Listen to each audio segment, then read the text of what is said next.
एक सरसब्ज और खूबसूरत जंगल में एक नन्ही सी चिड़िया रहती थी। उसका दिल बहुत बड़ा और एक बहुत गर्म दिन चिड़िया ने जमीन पर एक चींटे को देखा जो प्यास और थक्कन से चींटे ने खतरा देख लिया।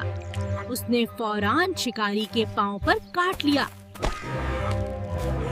चींटे ने पानी पिया और बेहतर महसूस करने लगा।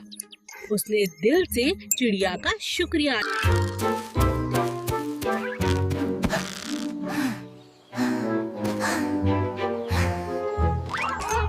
वो चिड़िया बहुत छोटी थी, मगर उसका दिल बहुत बड़ा और मेहरबान था।